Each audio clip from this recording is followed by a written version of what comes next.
वक्फ विवाद, क्या किसानों से छीनी जा रही है जमीन? क्या बीजेपी कर रही है जनता को गुमराह? बीजापुर में कितने एकड़ वक्फ जमीन है? क्या पूरा बीजापुर ही है वक्फ? देखिए मेरे साथ हक की आवाज में वक्फ विवाद। मैं हूं शकील अहमद बागमारे।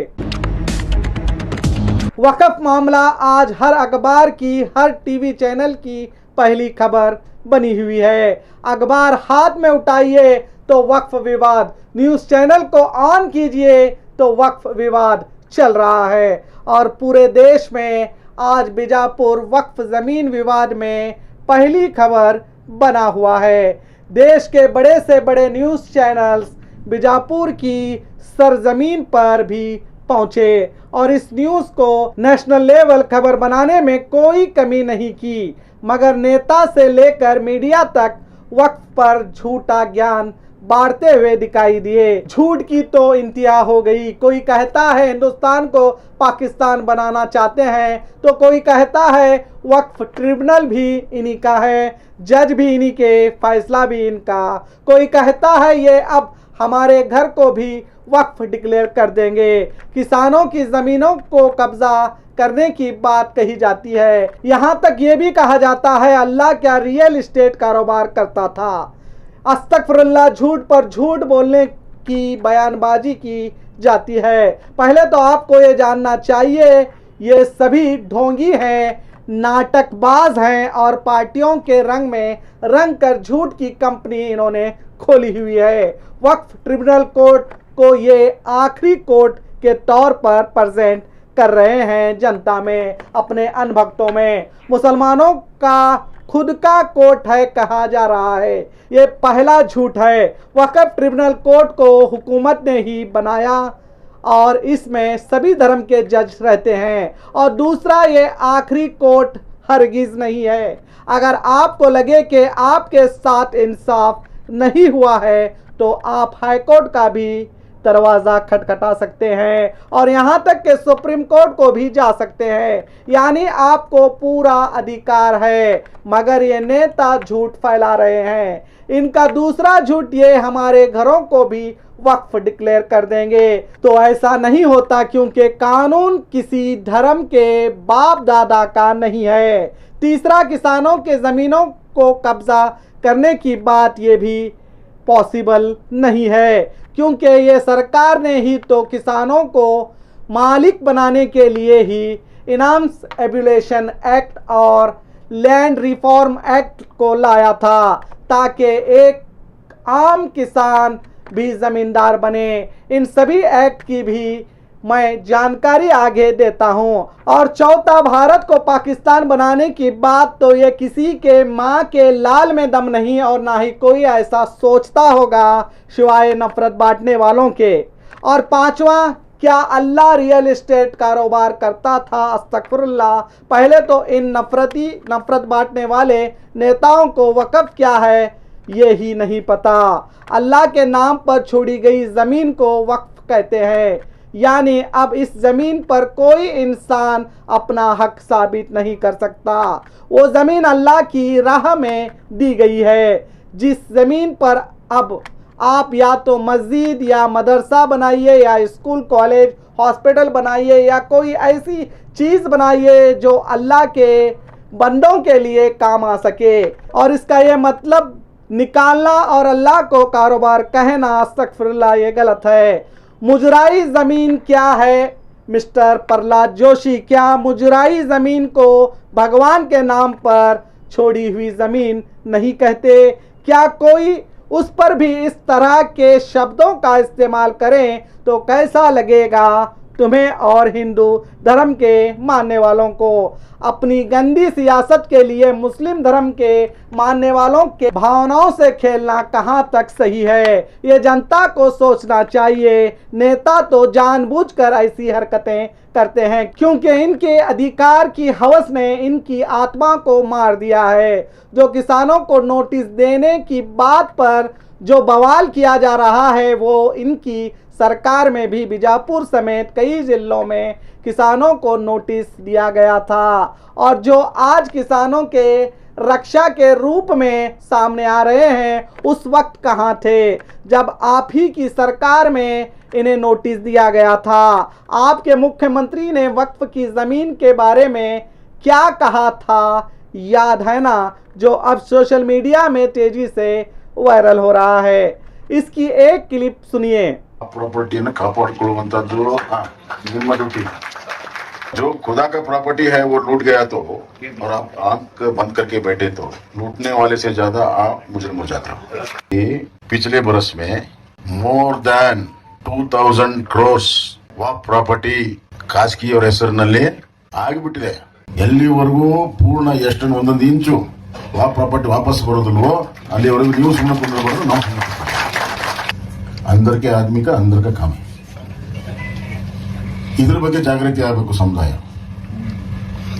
ನಾವೇನು ಯಾರ್ದು ಏನು ಬೇರೆ ಕೇಳ್ತಾ ಇಲ್ಲ, ನಮ್ಮ ಪ್ರಾಪರ್ಟಿ ನಮಗೆ ಕೊಡ್ರಿ ಅಂತ ಕೇಳ್ತಾ ಇದ್ದೀವಿ ಅಲ್ವಾ? ನೀವು ಅದನ್ನ ಹೆಂಗೆ ರಿಕವರಿ ಮಾಡ್ತೀರಿ? ನೀವು ಸ್ಟಾರ್ಟ್ ಮಾಡ್ರಿ, ನಿಮ್ಮ ಜೊತೆಗೆ ನಾವು ಗಟ್ಟಿಯಾಗಿ। अब बोलो नफरत बांटने वालों, मुझे तो लगता है तुम्हें शर्म भी नहीं आती, क्योंकि सत्ता के लिए तुम अब इतने बेशर्म हो गए हो कि अब आपको देखकर शायद शर्म भी शर्मा जाए। इन नेताओं पर बाद में से आते हैं। पहले आपको जानना चाहिए बीजापुर में कुल वक्फ ज़मीन कितनी एकड़ है।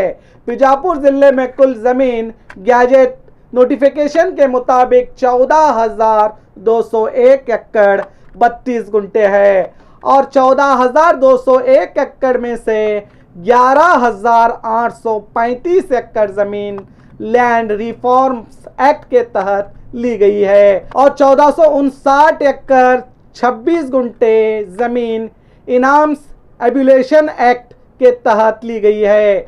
आगे मैं आपको रिफॉर्म्स एक्ट और इनाम्स एब्यूलेशन एक्ट क्या है इसकी भी जानकारी दूंगा। अब 14,201 एकड़ में से 13,428 एकड़ 32 गुंठे लैंड रिफॉर्म एक्ट और इनाम्स एब्यूलेशन एक्ट में शामिल किया गया है, और इसमें से 133 एकड़ 17 गुंठे ज़मीन सरकार लेती है लैंड एक्विजिशन एक्ट के तहत।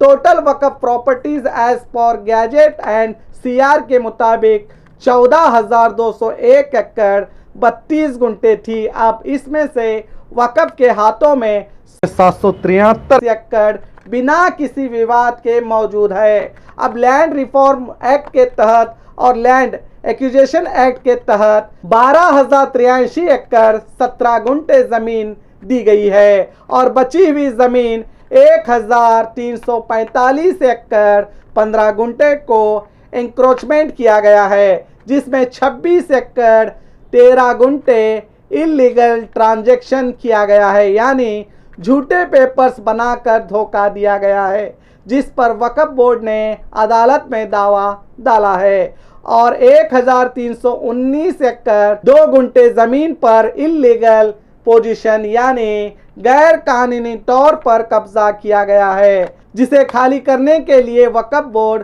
कोशिश कर रहा है। तो ये है बीजापुर वक्फ की ज़मीन की असली हकीकत, यानी अब बीजापुर का वक्फ बोर्ड 1,345 एकड़ 15 गुंठे के लिए अपनी लड़ाई लड़ रहा है। और इस पर मंत्री कृष्ण बैरेगौड़ा ने कहा कि अगर 1,319 एकड़ ज़मीन में से अगर किसी ने 1963-1974 के बीच में अपनी ज़मीन के कागजात पेश किए हैं तो वो ज़मीन भी इनकी मालिकियत में दी जाएगी, यानी कि वो इसके हकदार, इसके मालिक होंगे। और इनमें से कुछ मुतवलियों ने कागजात की हेरा फेरी करके इस वक्फ ज़मीन को गैर कानूनी तौर पर अपने बाप दादा की निजी प्रॉपर्टी समझकर बेचने के मामले भी कई सामने आए हैं।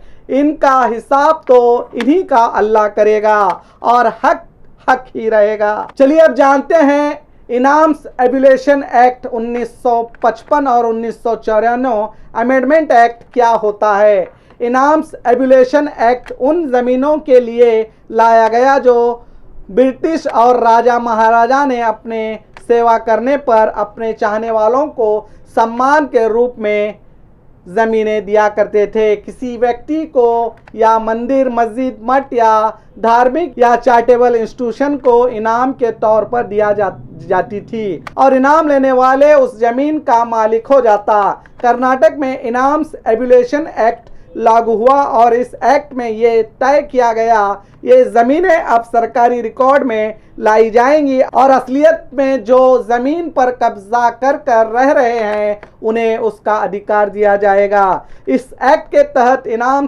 प्रथा ख़त्म हो गई और ये ज़मीनें या तो गवर्नमेंट के अंदर आ गई या फिर उसके असली इस्तेमाल करने वालों को ओनरशिप मिल गई। अब बात करते हैं लैंड रिफॉर्म एक्ट की। ये इसलिए लाया गया था क्योंकि राजा, महाराजा और ब्रिटिश रूल में ज़मीनों का बड़ा हिस्सा ज़मींदारों और जागीरदारों और मालिकान के पास था, जिससे आम लोग और छोटे किसान इनके शासन का शिकार होते थे। काफ़ी लोग दूसरों की ज़मीनों पर टेनेंट फार्मर्स के तौर पर काम करते थे, जिससे उनको कोई हक नहीं मिलता था। लैंड रिफॉर्म्स एक्ट उन्हें उस ज़मीनों के मालिक बनाने या उनके अधिकारों को सुरक्षित करने के लिए लाया गया। किसानों को इन ज़मीनों का मालिक बनाने से इनकी इनकम बढ़ सकती है और वो भी सुखी जीवन का लाभ ले सकते हैं, जिसको लेकर इनाम्स और जागीरदारी प्रथा का खात्मा किया गया था।